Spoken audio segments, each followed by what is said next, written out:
Au nom du Père et du Fils et du Saint-Esprit. Amen. Jésus, tu es source de la vie et c'est toi qui nous dis qui est Dieu. Tu nous révèles les réalités du royaume dans ta personne. Toi qui baptises dans le Saint-Esprit et qui en lui nous donne de pénétrer les mystères de bonheur, les mystères d'amour, les mystères de ton éternité.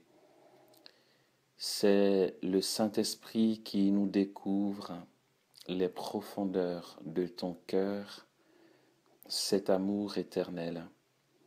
Que la suavité de ta parole nous saisisse maintenant, pour que, rassasiés de ta présence, pour que nos âmes, bénies par la puissance de ta parole, nous donnent un cœur davantage ouvert à désirer ton royaume, à désirer les cieux, à te désirer, à t'appeler, à te chercher pour te trouver, car tu es l'aimé de nos cœurs, tu es l'amour de nos vies. C'est toi, Seigneur, que nous recevons et que nous accueillons aujourd'hui, maintenant. Merci dans le Saint-Esprit de nous remplir de ta parole et de nous combler dans la présence du Père, dans ta présence et dans la présence de l'Esprit.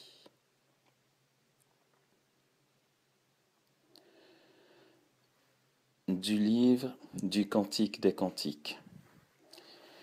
Il est dit au chapitre 5 de ce livre à partir du verset 2. Je dors, mais mon cœur veille. J'entends mon bien-aimé qui frappe.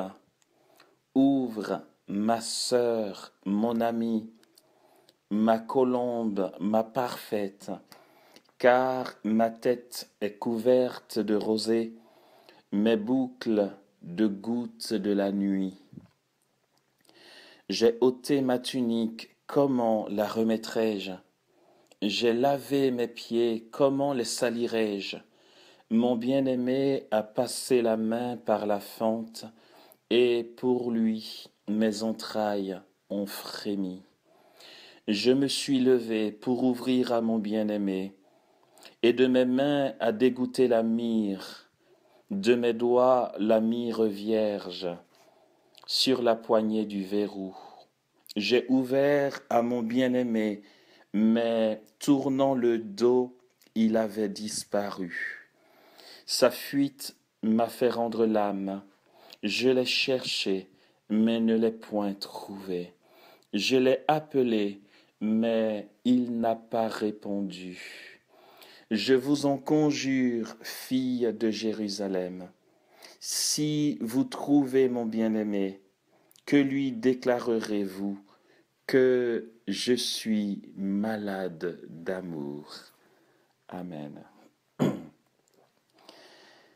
C'est beau ce texte et en même temps, c'est curieux puisque nous connaissons le livre du Cantique des Cantiques comme étant un livre qui parle surtout d'intimité, d'amour entre la bien-aimée et le bien-aimé. C'est bien sûr selon la vision et l'interprétation des pères, un dialogue entre l'âme et Dieu, puisque l'âme est féminine, ok? Nous sommes tous épouses de Jésus, les hommes comme les femmes, puisqu'il s'agit d'épousailles d'âme, d'accord? Voilà. Et puis, pourtant, dans ce chapitre 5, le début de ce chapitre 5, nous remarquons quelque chose d'assez curieux. C'est la bien-aimée, en fait, qui me ressemble à moi, finalement, qui nous ressemble, puisque en fait, on pourrait carrément dire qu'ici, la bien-aimée a la flemme. Elle a la flemme. Son bien-aimé frappe à la porte, elle l'entend. Elle dit, mais attends, j'ai enfilé ma tunique. Comment puis-je enlever ma tunique pour t'ouvrir la porte? Et puis d'ailleurs, je me suis lavé les pieds. Comment veux-tu que je les salisse à nouveau? Mais que de bassesse en fait. Comment c'est possible? Cette bien-aimée qui, dans le Cantique des Cantiques, a tellement soif de son bien-aimé et qui sans cesse languit vers lui. Et voici que son besoin de ne pas être dérangé, son intérêt personnel passe avant l'infime effort, c'est juste te lever et ouvrir la porte à ton bien-aimé. Qu'est-ce qu'il y a de si compliqué? Mais en fait, elle ne voit pas que ça. Elle se dit, non, mais si je descends et que je me salis les pieds, si j'enlève ma tunique, je vais encore recommencer tout le tralala que nous connaissons au quotidien avant d'aller au lit. Et donc, euh, elle hésite à se lever et donc elle n'est pas prompte à ouvrir à son bien-aimé. Et voici que, découvrant la main de son bien-aimé, ses entrailles sont saisies et finalement son cœur bondit d'amour et donc malgré tout son, tout son confort, on va dire, elle bondit pour ouvrir à son bien-aimé parce qu'elle a vu une partie de lui, sa main. Elle dit, sa main est passée au travers de la fente et mes entrailles ont frémi. Voilà.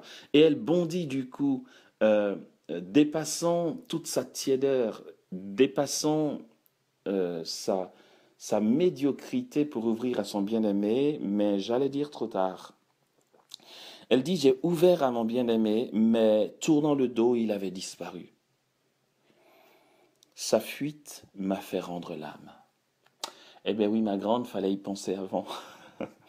Sa fuite m'a fait rendre l'âme. Je l'ai cherché, donc elle l'a cherché. Je ne l'ai point trouvé. Je l'ai appelé, mais mon bien-aimé n'a pas répondu. Elle dit, je vous en conjure, filles de Jérusalem, si vous trouvez mon bien-aimé, que lui direz-vous? Dites-lui que je suis malade d'amour. C'est ici l'état des chercheurs de Dieu. La maladie d'amour peut être plus ou moins comprise sur cette terre, parce que c'est vrai, notre amour de Jésus est plus ou moins fort en réalité. Mais pour l'âme du purgatoire, et pourquoi les âmes du purgatoire souffrent? Pourquoi ont-elles besoin de consolation? Pourquoi croyons-nous qu'une âme du purgatoire soit en souffrance? Mais cette souffrance, justement, qui est un feu, vous savez qu'il n'y a pas un feu spécialement pour le purgatoire, ok? Et puis, il n'y a pas un feu spécialement pour l'enfer, et il n'y a pas un feu du Saint-Esprit euh, que nous invoquons. Il y a un seul feu, d'accord? Dieu est, voilà. Dieu n'a pas fabriqué un feu spécial pour les enfers, ou non, pour l'enfer, parce que les enfers, c'est autre chose.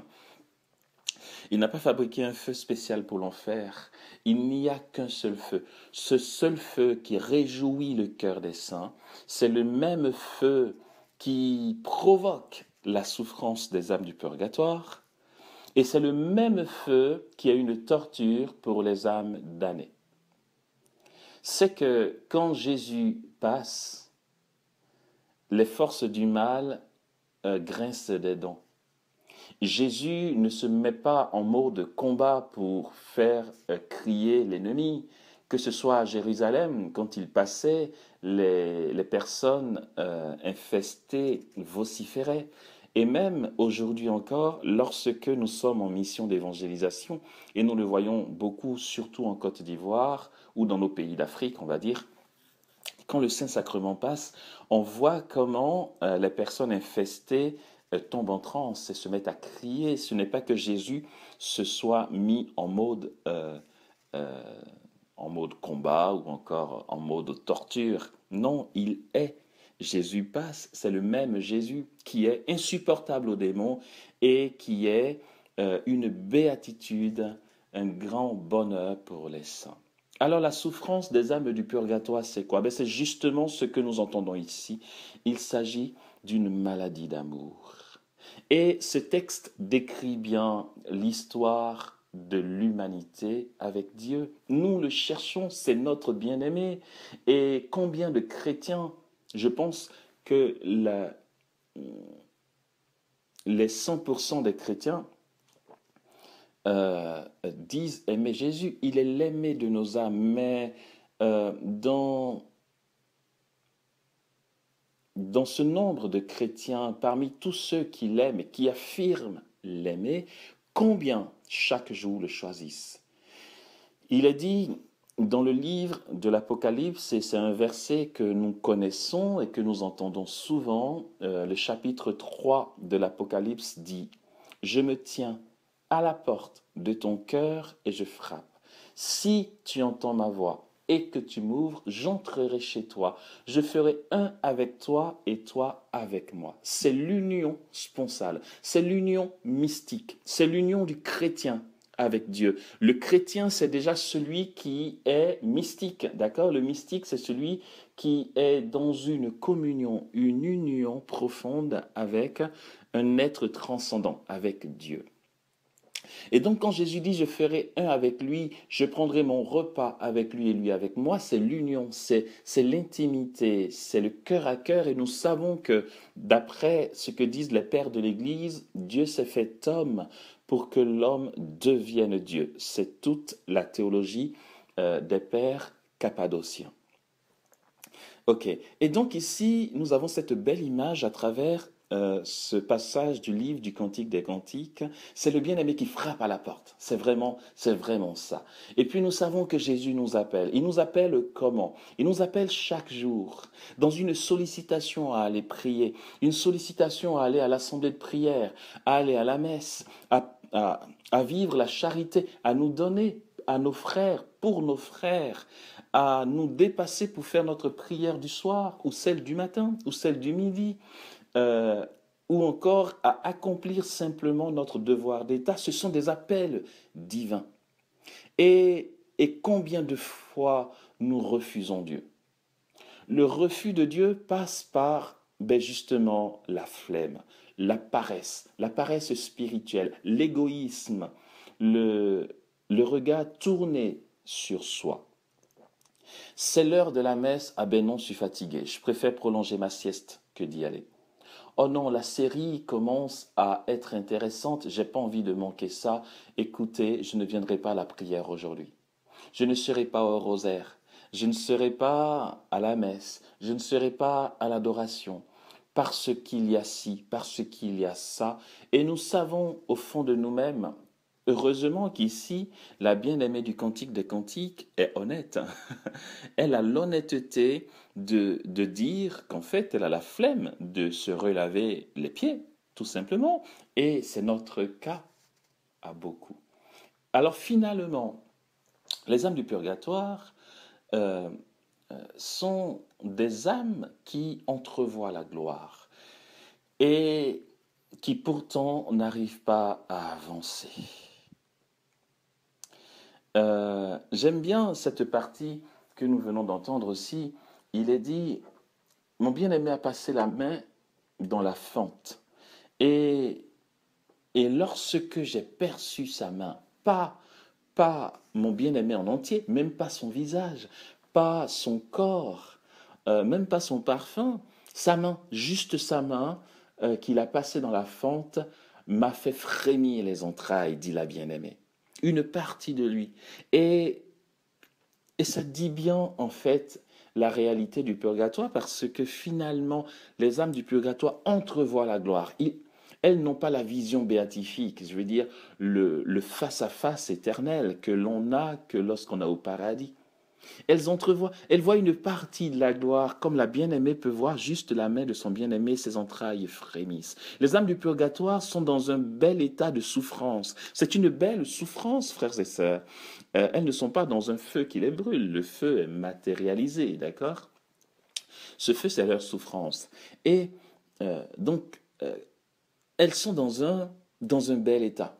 C'est quoi? Pourquoi c'est un bel état? Et pourquoi c'est une belle souffrance? C'est une belle souffrance parce qu'elles sont malades d'amour, justement. Elles sont malades d'amour. Elles sont tellement saisies d'amour pour Dieu, puisqu'elles entrevoient cette beauté. Et là, du coup, leurs entrailles frémissent, elles veulent aller vers le bien-aimé. Elles en sont incapables à cause de tout leur refus de Dieu. La bien-aimée dit, j'ai ouvert à mon bien-aimé, mais me tournant le dos, il avait disparu. Et sa fuite m'a fondu l'âme. Voilà. Voilà. Elle est malade d'amour, son cœur est brisé, son cœur est fendu, son âme est fendue parce que son bien-aimé a disparu. Et là, elle le cherche. Et la bien-aimée du Cantique des Cantiques, comme nous venons de l'entendre, est elle aussi dans un super bel état, puisqu'elle est malade d'amour. Elle aime tellement qu'elle en est malade.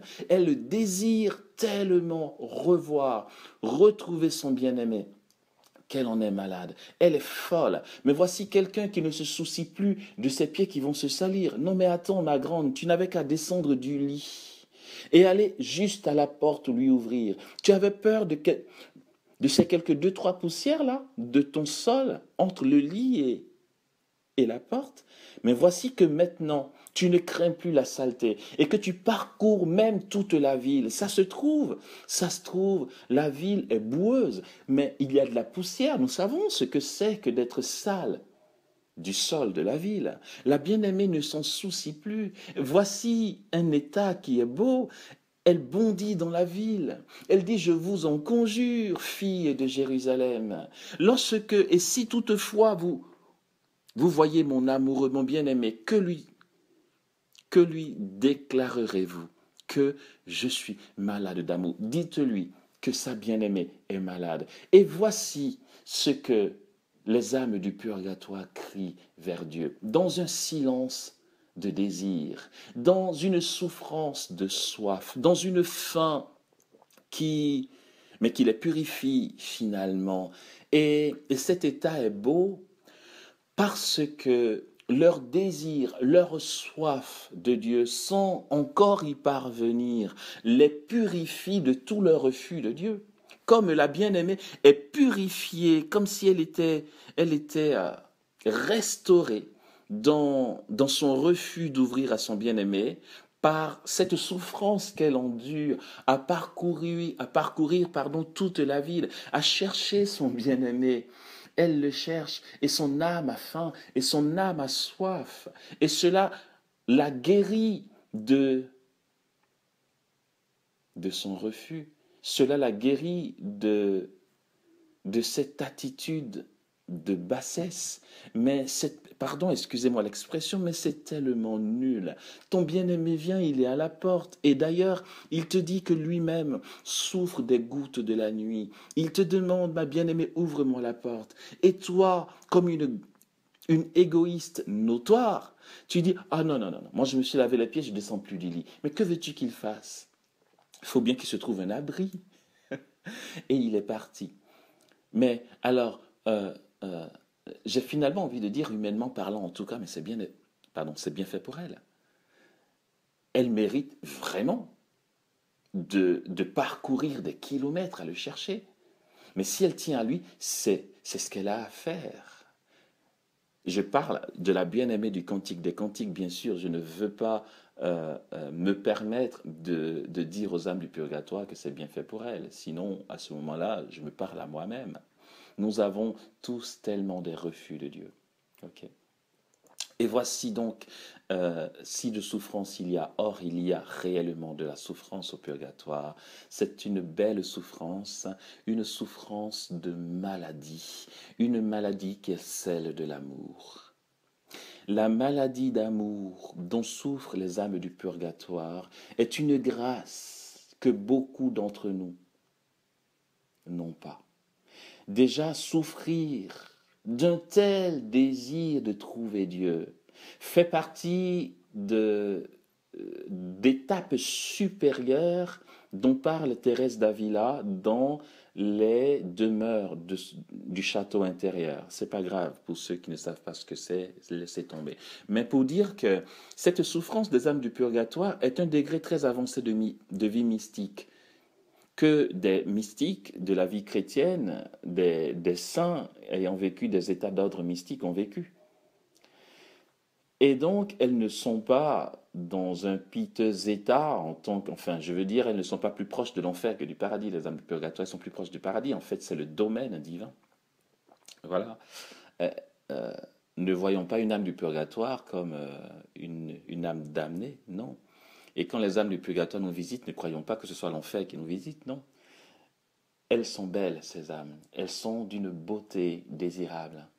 Et leur soif de Dieu, si toutefois nous la vivions déjà sur la terre, nous éviterions justement le purgatoire, puisque cette faim et cette soif de Dieu dès cette terre, cette maladie de ne pas assez aimer Dieu, combien de personnes la vivent?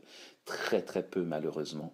Mais Dieu souhaiterait tellement nous voir être si malades d'amour pour lui, malades de le chercher sur cette terre. Et si nous souffrons sur cette terre, comme souffrent les âmes du purgatoire de voir Dieu, nous éviterions le purgatoire. Alors elle nous appelle, elle sollicite notre charité, elle sollicite notre don pour qu'elles soient enfin rassasiées et comblées dans leur faim. Elles nous appellent et nous font savoir qu'elles sont malades. Et nous, dans l'ordre des choses spirituelles, notre prière sur cette terre a un pouvoir qu'elles n'ont pas, elles. Elles ont un pouvoir. Les âmes du purgatoire, et c'est bien de le savoir, je ne veux pas être long, je vais bientôt m'arrêter, c'est bien de le savoir, les âmes du purgatoire, en fait, ont un pouvoir d'intercession incroyable, mais pour les vivants. Elles n'ont pas un pouvoir d'intercession pour elles-mêmes. C'est pour ça qu'elles sont dépendantes de nous. Elles sont dépendantes de notre prière, elles sont dépendantes de nos sacrifices pour elles. Et puis, on peut faire un échange si vous voulez. Je vous assure, frères et sœurs, on peut faire un deal avec elles. On peut très bien leur dire, ok, on fait le deal. Moi j'entre dans une folie de charité, de sacrifice, de prière pour toi, et toi, tu banques pour moi. Mais ça marche très bien, vous savez. En fait, je vous raconte une petite histoire vite fait. Euh, euh, J'étais à Ifindic, c'est en Bretagne, enfin bref, à la communauté des béatitudes lorsque j'y étais. Et notre responsable, dans le temps, nous a raconté cette petite histoire. Il avait un problème avec son ordinateur. Il avait des dossiers importants, vous savez. Bon, enfin que déjà en tant que responsable d'une grosse maison, c'était un gros château, Ifindic. Hein. Et tu as tous les dossiers des frères et sœurs, des réunions de bergers, des dossiers en cours, enfin tout ça, quoi. Et c'est pas toujours qu'on a la présence d'esprit de sauvegarder nos données, pardon. Alors, c'était pendant, c'était un samedi, je crois, voilà. Il se préparait, enfin, quelques heures avant la messe, euh, qu'il a fait un deal avec une âme du purgatoire, puisque dès le matin, très tôt, son ordinateur a planté.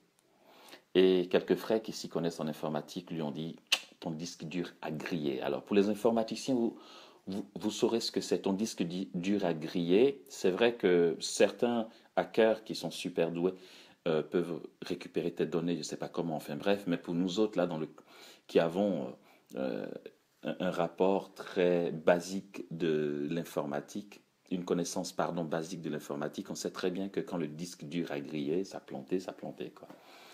Et donc, il avait quelque chose de très important à envoyer par mail. Enfin bref, non seulement ça, c'était son ordinateur qui avait planté, vous comprenez, avec toutes les données là-dedans. Et donc, on lui dit que son disque dur a grillé. Ça veut dire que l'informaticien lui dit, mon gars, change d'ordi, tu vois. Là, c'est mort. Est-ce que tu as sauvegardé tes données? Mais pas tout. Mais voilà, trop tard, dommage. Alors lui, il est dans tous ses états. Enfin voilà, ceux qui travaillent beaucoup aux ordinateurs, vous voyez à peu près ce que c'est. Et donc, euh, d'un coup, avant d'aller à la messe, il fait un deal. Il prie les âmes du purgatoire. Voilà. Il leur dit, écoutez, moi, si vous voulez, je veux bien offrir la messe d'aujourd'hui pour vous, mais j'ai besoin de mon ordinateur, on se fait cet échange-là. Par quel miracle, frères et sœurs, par quel miracle, après l'Eucharistie qu'il a célébrée pour les âmes du purgatoire, par quel miracle, son disque dur qui avait grillé a été restauré. Il revient de la messe, il appuie sur pas de son ordinateur, et puis là, waouh, son ordinateur s'allume et ça redémarre nickel. Pas pour 2 secondes, pas pour 1 heure, je vous assure, c'est reparti. Après, est-ce que c'est une coïncidence? Mais après, bon, vraiment, coïncidence, c'est un peu tiré par les cheveux. Je veux dire, un disque dur qui a grillé, ça a grillé, quoi. L'informaticien n'y comprenait rien. Et il nous a témoigné ça à table. C'est très beau. C'est voilà un exemple, entre autres. Hein. Nous savons très bien qu'elle nous protège, elle prie pour nous et frères et sœurs, c'est pourquoi l'équipe des écoles de prière, on a décidé de vivre cette charité. D'ailleurs, aujourd'hui, dans la société, c'est tellement compliqué d'être charitable. Tu ne sais plus à qui faire confiance.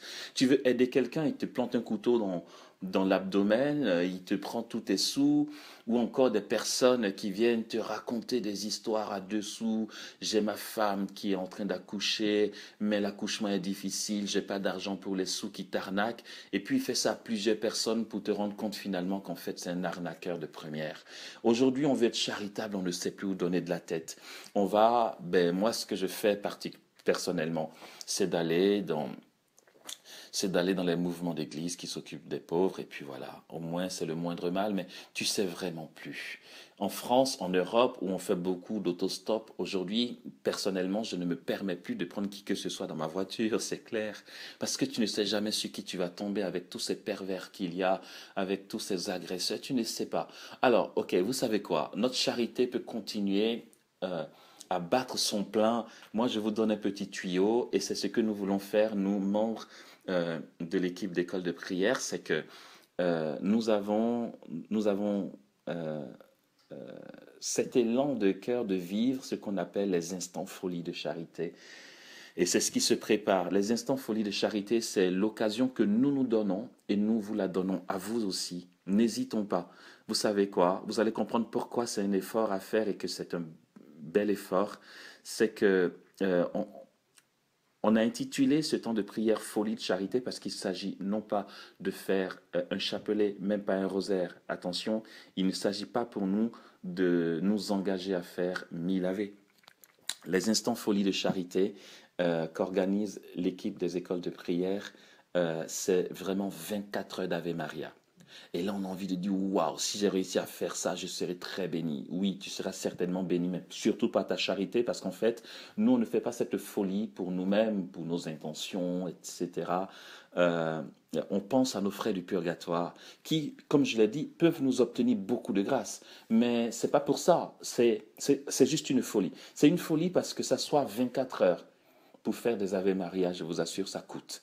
Eh bien, nous, on souhaiterait vraiment prendre 24 heures de notre petite vie sur cette terre, nous asseoir et dire des Ave Maria pendant 24 heures. La dernière fois que ça s'est fait à la paroisse Saint-Jean de Cocody, euh, euh, l'une d'entre nous me disait, je ne sais plus, ça fait combien de milliers d'Ave Maria, 5000 ou 6000, j'en sais rien, 6000 Ave Maria, de bout en bout, en 24 heures, pour les âmes du purgatoire, mais exclusivement pour les âmes du purgatoire. Je vous assure, pendant que nous préparons ces 24 heures d'Ave Maria, il y a la fête au purgatoire. Elles sont toutes contentes. Elles nous soutiennent même déjà dans l'organisation. Alors moi, je te dis fraternellement, en fait, je fais le marketing à bloc, tu vois. C'est pas pour moi. Ce serait tellement beau. Et je souhaite vraiment, là, pour le coup, je souhaite que nous soyons super nombreux à jeter cette bombe atomique au purgatoire, voyez.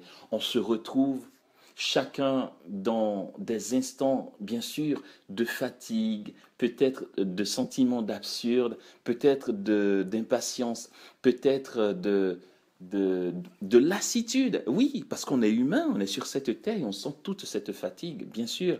Vraiment, frères et sœurs, nous pouvons nous retrouver, et c'est un effort, c'est un sacrifice, c'est un don de nous-mêmes à faire, une charité folle pour le purgatoire. On dit à Sainte Vierge, tu viens avec nous, parce qu'on